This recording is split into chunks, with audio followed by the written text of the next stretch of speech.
All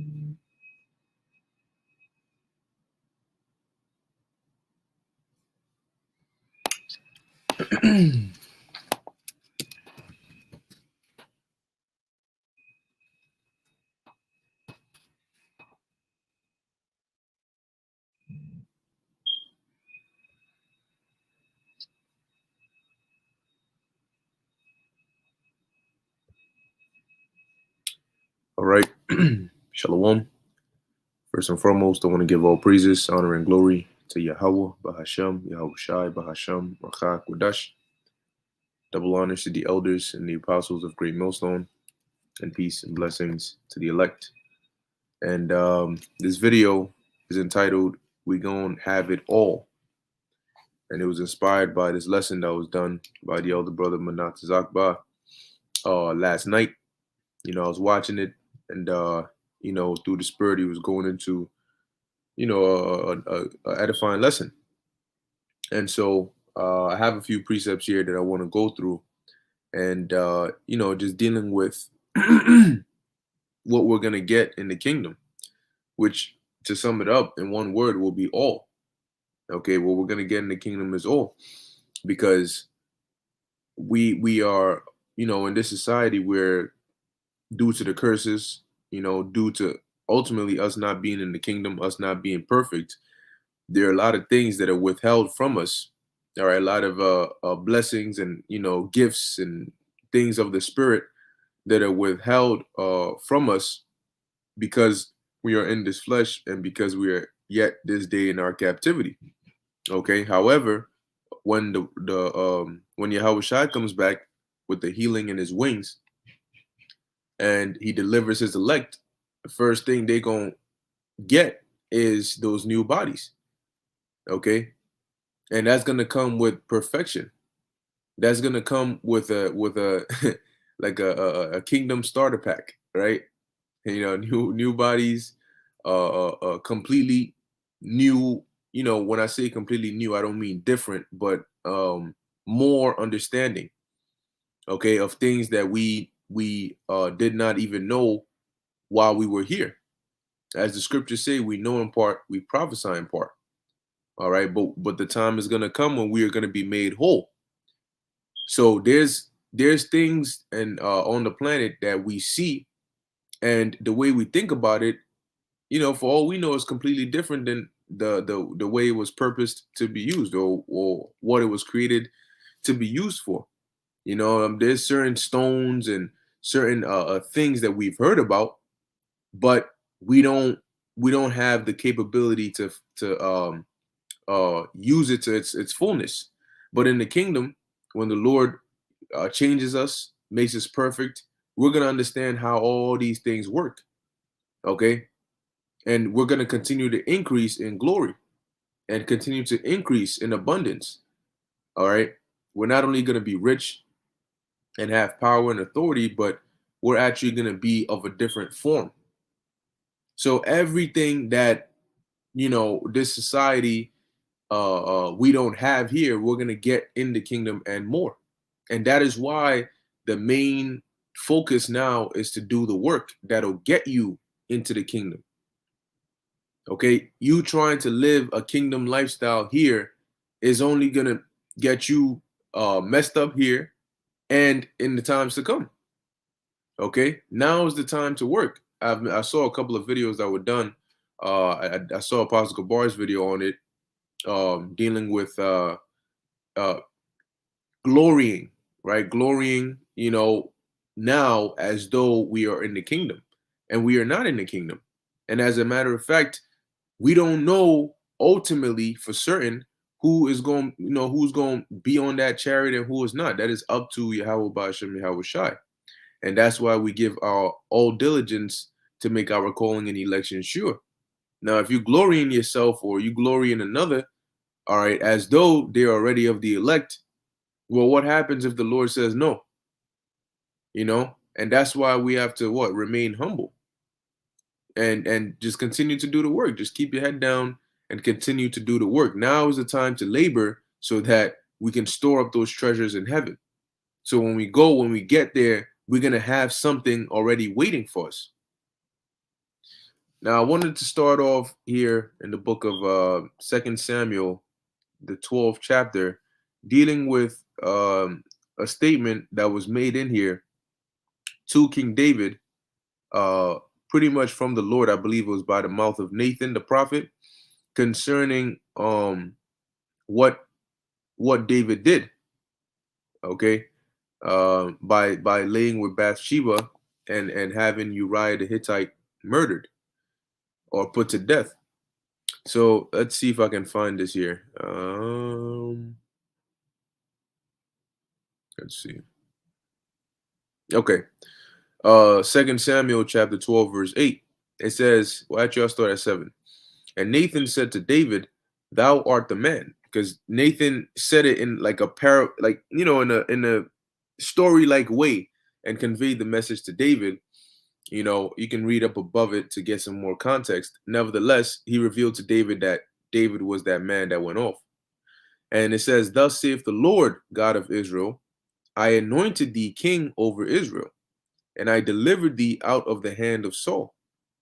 And I gave thee thy master's house and thy master's wives into thy bosom, and gave thee the house of Israel and of Judah.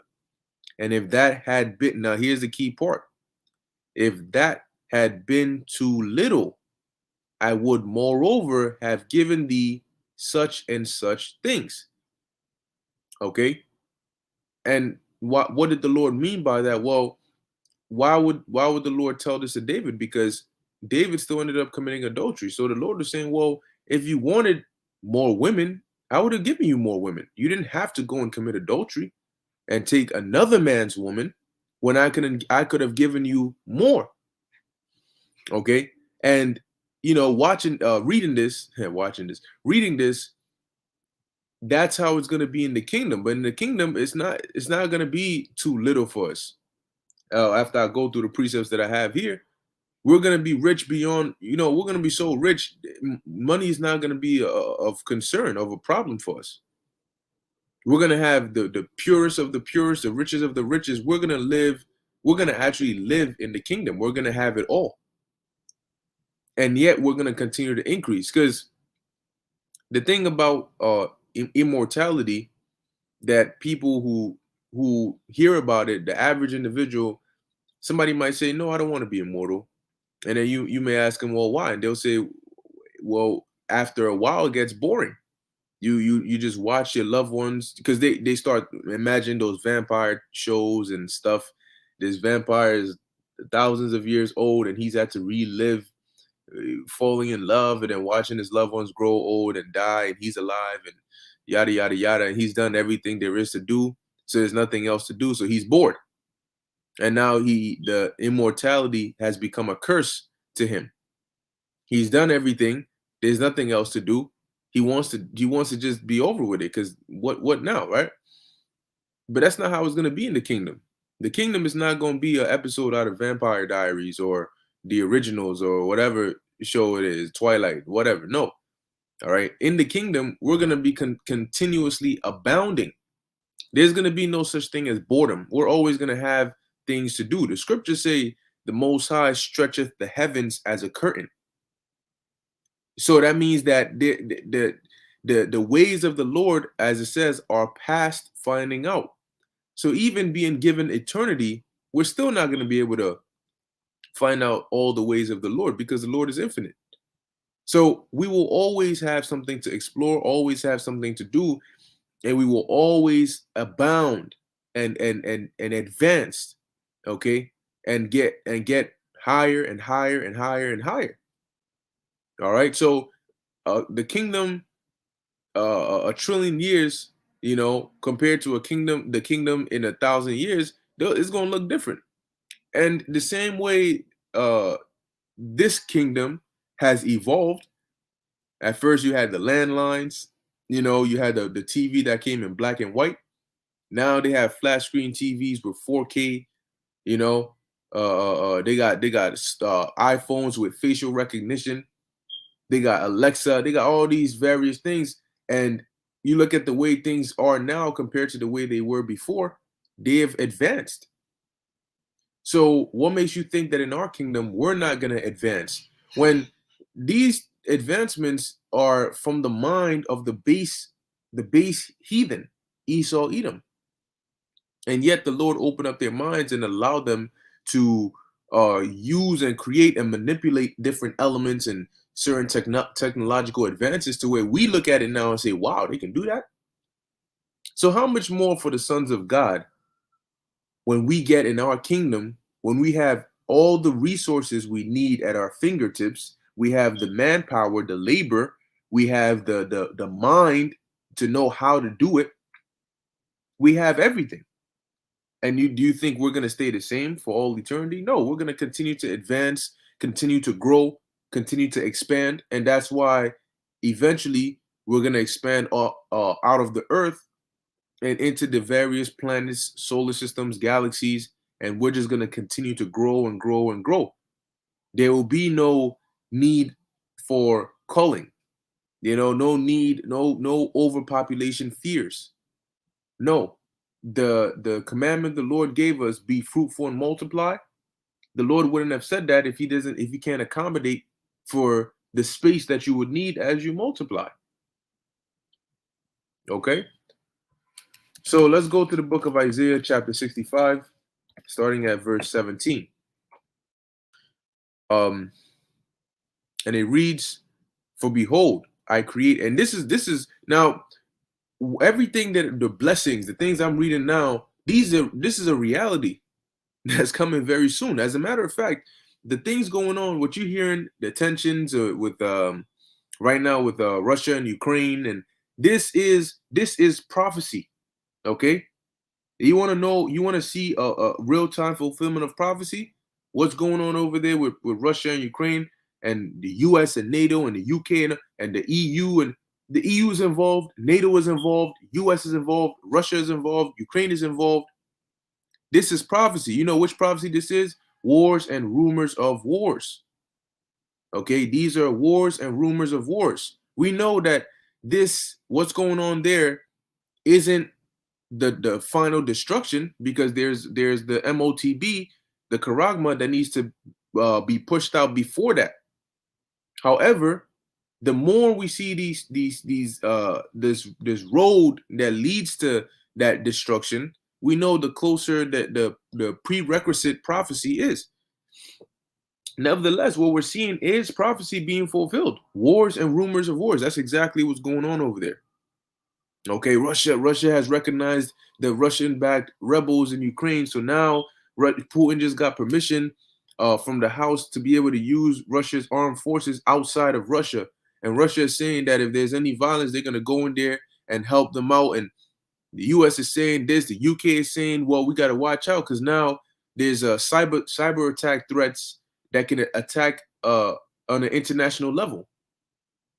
So is it plausible that the West can set up something of that magnitude and blame it on Russia? Yes, it is. Is that what's going to happen? I don't know. We got to watch and see. But all these things are prophecy. Okay, just as the Lord prophesied. If you want to read it, Matthew the 24th chapter, Luke the 21st chapter, Mark the 13th chapter.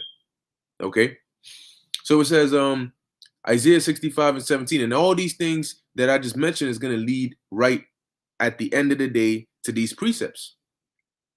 Okay, because through the destruction comes the salvation, and after that, I mean, that's pretty much the beginning of the kingdom. So we're here, we're at the doorstep. We just got to keep on working, keep on trucking, keep on moving just a little bit longer. All right, everybody got to turn it up. Even if you got to go little by little, hey, just increase. Isaiah 65 and 17, "For behold, I create new heavens and a new earth, and the former shall not be remembered nor come into mind." Now, the new heavens and the new earth is not a literal new planet per se, because the word "new," when you go into it, even in the Hebrew, one of the definitions is fresh, right? To make fresh again. And heaven and earth can also represent a state of rulership.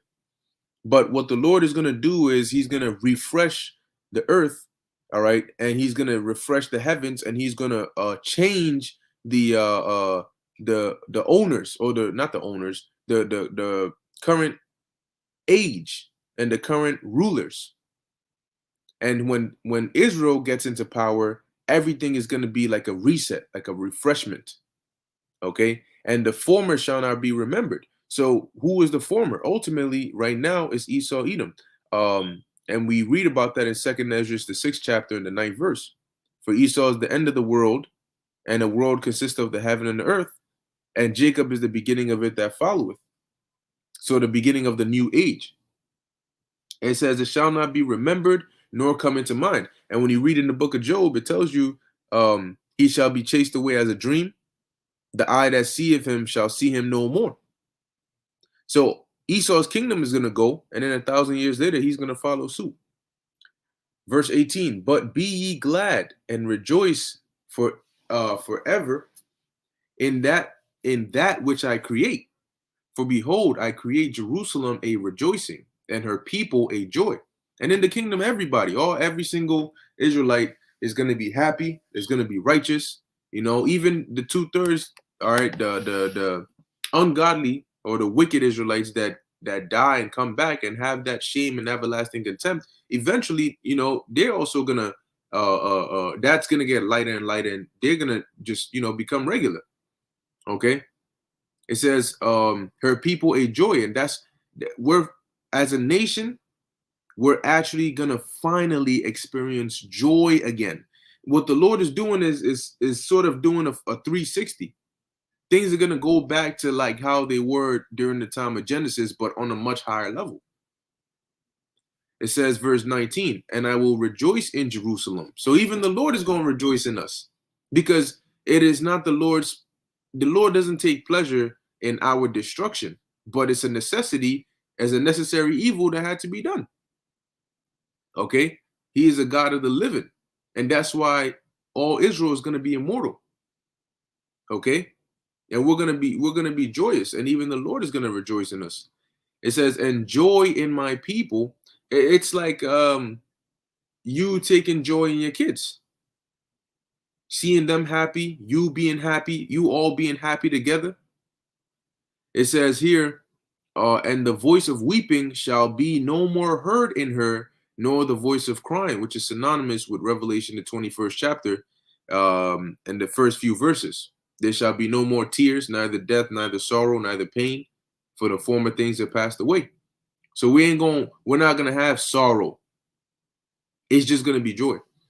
Verse 20, there shall be no more thence an infant of days, nor an old man that hath not filled his days, for the child shall die 100 years old, but the sinner being 100 years old shall be accursed. So what does this mean? Well, there shall be no more thence an infant of days, meaning short-lived babies. A child that is born and dies within days of their birth. Okay, nor and in essence, that verse is really saying that we're not gonna suffer death. We're gonna live long and live, in essence, as Israelites forever. But Isaiah puts it in a poetic way. Okay, it says, nor an old man that hath not filled his days. Okay, so one that is old but hasn't lived out all his time. So, but he dies anyway. It says, so we're not gonna have that. It says, for the child shall die 100 years old. Now it's worded like that, but when you look through some of the other translations as well, you'll see that what it's really saying is that if you were to die at 100 years old, you would be considered a child. Okay, meaning that we're gonna live so long that 100 years old is likened on to like a 5-year-old child. Okay, if that makes sense. The same way now you look at somebody that's 5 years old. If somebody died at the age of 5, you say, "Oh, he was just a kid." So in this sense, if somebody dies at the age of 100, you say, "Oh, he was just a child." Which ultimately, like I said, we're not gonna die. Okay, but even these other nations' lifespans are gonna go back, because everything is gonna go back to its natural order. We die younger because the earth is in a more defiled state. The food we eat has little to no nutrients in it. Our bodies are weaker. Everything is weaker. So it's shorter. But in the kingdom, it's going to go back to being stronger and longer.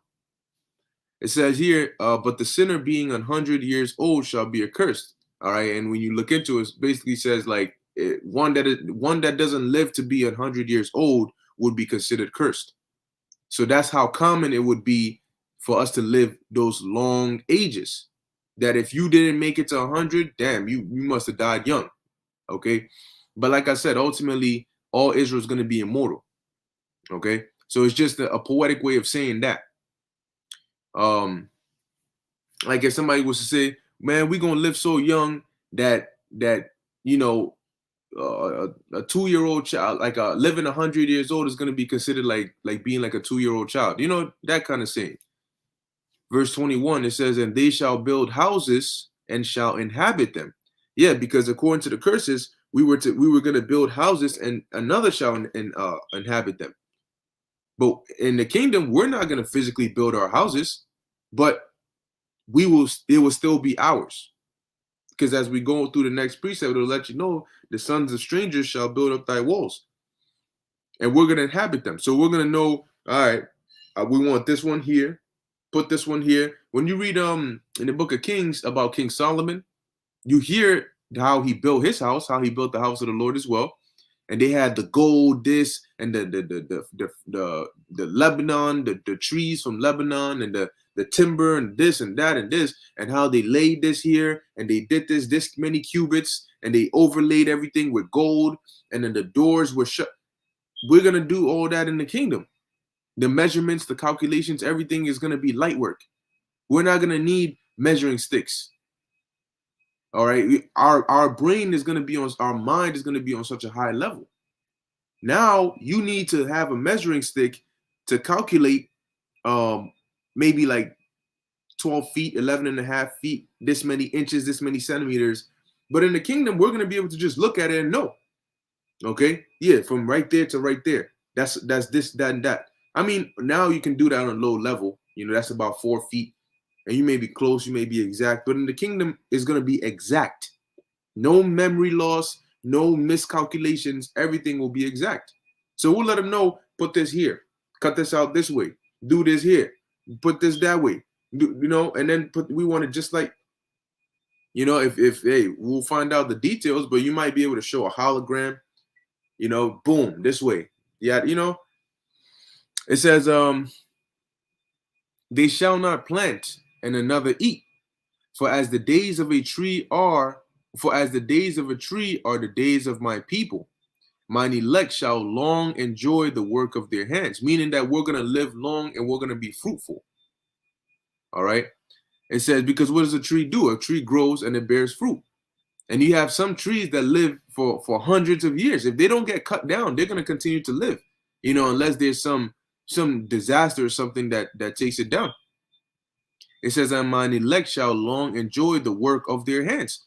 So all the work, and there you go. At that point is when we're going to enjoy the work of our hands. Right now, the scriptures tell you that one that is righteous and becomes wicked, all the works that he's done is not remembered. That's not what his name is remembered for. What he's remembered for is the wicked part.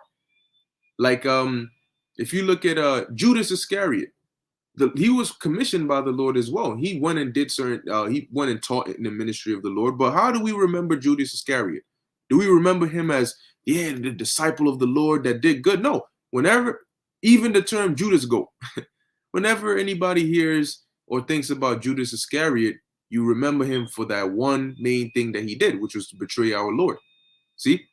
So you can't be caught up in glorying in yourself now, because you don't know if you're going to make it to the end. The Lord can have it to where he just puts a spirit on you and you do some messed up thing, and that's what you get remembered for. That's how your legacy goes down. So until we are there and the Lord is putting those crowns on our heads where we are, all right, we're certain, okay, now comes the glory. All right. So it says, where am I? Verse 22, and mine elect shall long enjoy the work of their hands. So all the work we've been putting in now, we're going to reap the fruits of it. As was written in the Apocrypha, I believe it was in the book of 2nd Ezra. I don't remember exactly where, maybe the 6th chapter, maybe the 8th chapter. But it talks about how righteous men also wondered in their chambers, when cometh the fruit of our labor. You see, even the apostle Peter asked that about what are we going to get for following you, Lord? Verse 23, they shall not labor in vain, nor bring forth for trouble, for they are the seed of the blessed of the Lord, and their offspring with them. And it shall come to pass that before they call, I will answer. And so imagine that you turn around, you about to say something in the prayer. Oh, yeah, yeah. How'd you know I was gonna ask that? Hey, this is the kingdom. I just do. It says, and while they are yet speaking, I will hear. Unlike, now there's certain times where you may pray for something that you're in need of, and then the Lord, he won't give it to you right away for whatever purpose that he has. But in the kingdom, it's not going to be so. We're going to have everything right there. We're going to be spoiled. Verse 25, the wolf, and now here it says, the wolf and the lamb shall feed together. But here, the wolf feeds on the lamb. But in the kingdom, it says, the wolf and the lamb shall feed together, and the lion shall eat straw like the bullock. And this is how it was back in the time of Genesis. Okay? They all used to eat straw. They were all herbivores. And in the kingdom, is going to go back to being like that. And the dust shall be the serpent's meat. They shall not hurt nor destroy in all my holy mountain, saith the Lord. So we're going to have it all. Safety, protection, children, women, time, immortality. One of the things that we don't have in this society is time. It seems as though there's not enough hours in a day. There's so much you want to do, but so little you can do. And it's just time and energy and effort and money and all these things. We're not going to have those worries, those concerns. In the kingdom, we're going to live. All right, so the next one I have is, let's go to Isaiah 60, verse 9. Okay, this is the book of Isaiah, chapter 60, verse 9. It says, surely the isles shall wait for me, and the ships of Tarshish first, to bring thy sons from far, their silver and their gold with them. Yeah, you're going to have Israelites that are going to be brought by these other nations, okay, to us, glorified. It says, their silver and their gold with them, unto the name of the Lord Yahweh thy power, and to the Holy One of Israel, because he hath glorified thee. Verse 10, and the sons of strangers shall build up thy walls. See? So the same way we build up their walls, they're going to build up our walls. Edomites, these other nations, they're going to be doing the hard and heavy labor. And and I mean, you got to think about it. You're going to be building the walls in the kingdom. That's going to be a lot of building. Let's put it like that. In Egypt, we had to build pyramids. Well, in the kingdom, you're going to be doing a whole lot of building. Yeah, you damn right you are. It says, and their king shall minister unto thee, meaning they're going to serve us. For in my wrath I smote thee, but in my favor have I had mercy on thee. So we are now exiting the Lord's wrath. We're at the very end of it, which is the hottest. But after this comes the Lord's favor. Because when somebody does something to you that pisses you off, first comes your anger, your wrath, it gets kindled. And then afterwards, you calm down. See? So when the Lord calms down, after his wrath has been appeased, then comes his favor. It says, because like, for example, you get upset, you raise your voice. But then when you calm down, that's when you come back to your normal self, and whatnot. Verse 11, and therefore thy gates shall be open continually. They shall not be shut day nor night, that men may bring unto thee the forces of the Gentiles, meaning their riches, and that their kings may be brought. See, we're not going to need to go and work to get paid. I got to work this. I got to do overtime. I got to hustle this. No, it's going to be brought onto us. Brought onto us. Food, riches, okay? The finest and the finest of everything we are going to get. our clothes, our garments, our smells. Even in this kingdom, in the earth, in this lower state, there's still certain natural smells, and oils that you smell. You're like, damn, man, it just smells so good. It's like, it's like music to the nostrils, right? Like as music is to the ears, that's how these smells are to the nostril. As like a delicious food is to your taste buds, that's how these smells are to your nostrils. As a beautiful woman is to the eyes, that's how these, you know. But in the kingdom, imagine how much more, how we're gonna smell, how we're gonna look, how our skin is gonna feel, how we're gonna be able to hear things and perceive things and listen to music, live music. I mean, damn, you're just gonna keep going on and on and on. Our hair, we're just gonna be perfect. Okay, we're gonna be perfect. We're not gonna have faults. We're not gonna have things about us that we need to work on and clean up. And I gotta do better here. No, perfection. That's it. And so we can get to enjoy perfection instead of I'm lacking here. I got to do this. Oh, I got to do this. Oh, I don't have enough time. I want to do this, but no, no, no. We gonna have ain't no rush. Where you rushing to? We're gonna be here for eternity. Buckle up. All right. So it says, verse 6, verse 60, chapter 60, verse 11. Therefore thy gates shall be open continually; they shall not be shut day nor night, that men may bring unto thee the forces of the Gentiles, and that their kings may be brought. For the nation and kingdom that will not serve thee shall perish. Yea, those nations shall be utterly wasted. And out of that fear, they're going to serve us. And those that don't want to serve, they're going to learn it the hard way. Verse 13, the glory of Lebanon shall come unto thee, the fir tree, the pine tree, and the box together, to beautify the place of my sanctuary. Yeah, because that's like the different materials. Okay, we get wood and different things to build different things. It says, I will make the place of my feet glorious. The sons also of them that afflict thee shall come bending unto thee. So when did they afflict us? In the past and now. And what's going to happen? They're going to come bending onto us. They're going to be subject unto us. And all they that despise thee shall bow themselves at the soles of thy feet. So they're going to reverence us. And they shall call thee the city of the Lord, the Zion of the Holy One of Israel. All right, the monument of the Holy One of Israel. Whereas thou hast been forsaken and hated.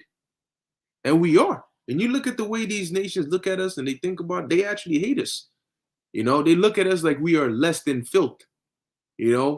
Which when you look at the way Jake behaves, you look at you like, yeah, but it says, so that no man went through thee, I will make thee an eternal excellency. That's the key part right there. Not only is the Lord going to make us excellent, he's going to make us an eternal excellency, meaning our excellency is going to be forever. It's going to be continuous without stopping. A joy of many generations. And the beautiful thing about it is, I mean, even if you're not of the elect, of course, you're going to be born into it.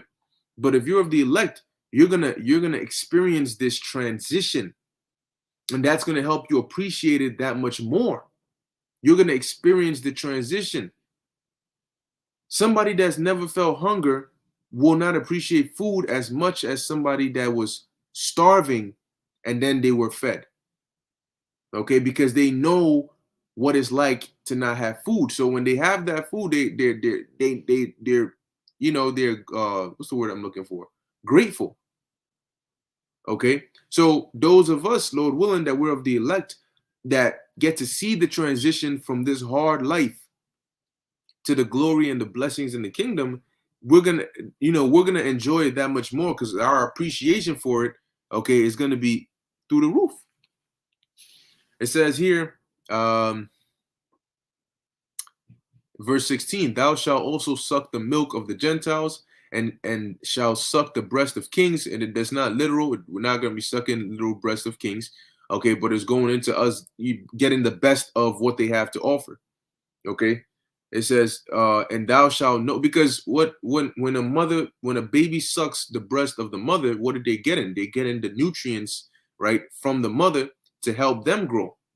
Okay, so it's just like I said, metaphorical or a poetic way of saying that we're gonna get the blessings, or not the blessings, but the best from them. Okay, whatever they have to offer. It says, and thou shalt know that I, the Lord Yahweh, am thy savior and thy redeemer. Because the Lord is going to send Yahweh Shai back to redeem us and to save us from these hard ways and this destruction. The mighty one of Jacob. For brass I will bring gold. See that? And for iron I will bring silver. And for wood, brass, and for stones, iron. So the Lord basically is going to upgrade it all. I will also make thy officers peace and thine exactors righteousness. We're going to be guarded by peace and righteousness. None of us shall go off. None of us shall be wanting. None of us shall be lacking. Every single Israelite is going to be in a above great standing, in the sense of being taken care of. Verse 18, violence shall be no more heard in thy land, nor wasting nor destruction within thy borders. So you're not going today. If your child strolls 5 feet away from you, you turn around, you turn back, and they're not there, you panic. In the kingdom, it's not going to be so. You may like in the Lion King, when Simba and Nala were when they were younger and they ventured off. I think it was Mufasa or Simba's mother. One of them sent the parrot to go and find them. And then when the parrot went there and found them, I think it was a parrot. It was some kind of bird, right? So I don't butcher it. It was some kind of bird. It was, blue and had like an orange beak. His little snitch ass, right? So, so he goes and he finds them, and he's like, he's telling them, hey, yo, Mufasa said you got to come back, and no, don't go there, and don't do this. And then if anything happened, of course, the bird couldn't really fight, so he flew back to go warn. Hey, yo, this is what happened, and they went here. Oh my gosh. But the same way they could send the bird to go do that, if you ain't seen your child, you could send a lion or something, a bear. Go bring him back. Next thing you know, your child is playing somewhere. The bear just goes, picks his ass up, throws him onto the back of his neck, and just walks him home. Because we're gonna be able to we're gonna have it all. We're gonna be able to communicate with animals.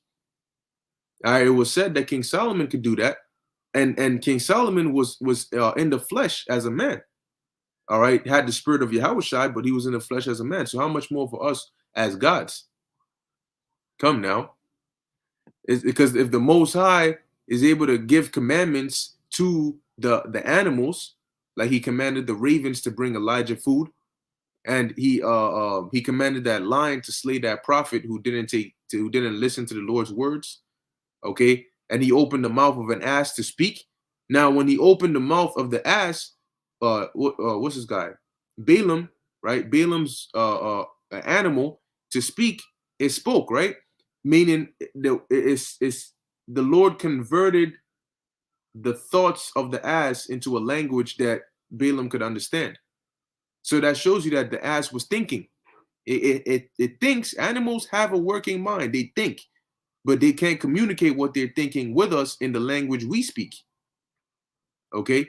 But you can see glimpses of that when you look at domesticated animals, trained animals, where the owner says, do this, then they do it. Do this, then they do it. Stop, then they stop. Sit, then they sit, because they understand.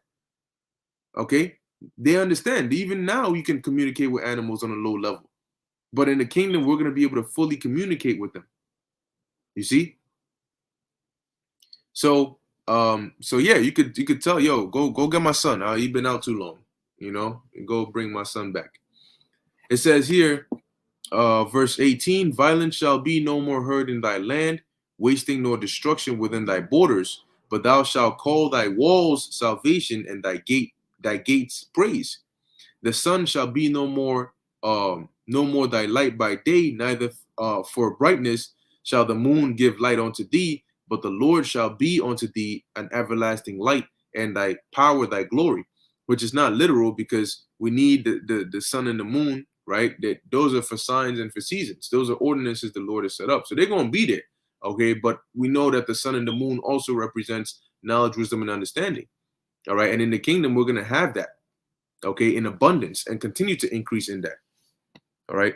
So lastly, I have here the book of Revelation, the 21st chapter, which when you read in Revelation 21, usually we read the first few verses, but when you read on down, it describes the blueprint of the kingdom, okay, to an extent.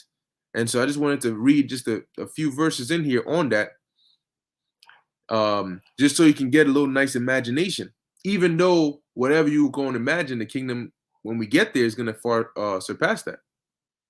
Now, this is Revelation 21 and 18. It says, and the building of the wall of it was of jasper, and the city was pure gold, like onto clear glass. You ever seen a golden city before? Okay, imagine that. And the gold is so pure, it's like clear glass, like transparent. Okay, like you could see a reflection in it, even. Imagine that. Damn, a whole city of gold. How much gold do you got to have? You know how big the kingdom is? Or how many cities we're going to have in there? How many buildings? Verse 19, and the foundations of the wall of the city were garnished with all manner of precious stones. You got certain stones that give off a nice aroma, a nice scent.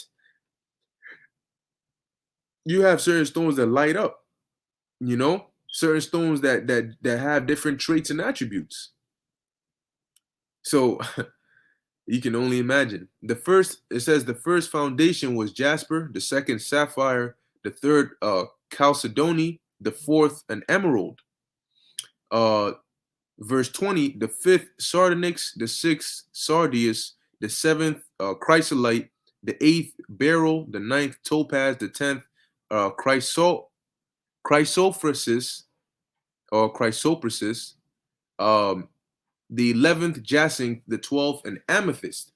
And the 12 gates were 12 pearls. Every several gate was of one pearl.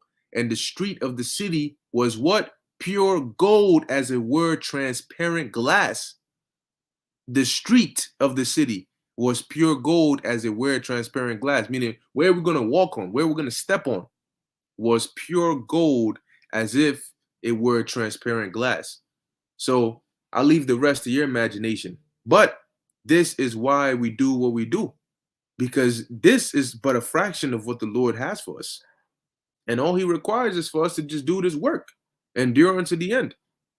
So when you in temptation, you catch in hell, you're changed to a lower state, you're tempted to do things, the hour of temptation comes, remember all these things, that whatever you're going through is not worthy to be compared with the reward you will get if you are faithful through it. All right. Anyway, with that, that'll be the conclusion of this lesson. Lord willing, that was edifying to the elect. In closing, I want to give all praises, honor, and glory to Yahweh, Bahasham, Yahweh Shai, Bahasham, Rachak Wadash, the water for tuning in, the water for the precepts. Salakia, I really didn't get to them, but Lord's will, I'll do a better job of that next time. And until next time, Shalom.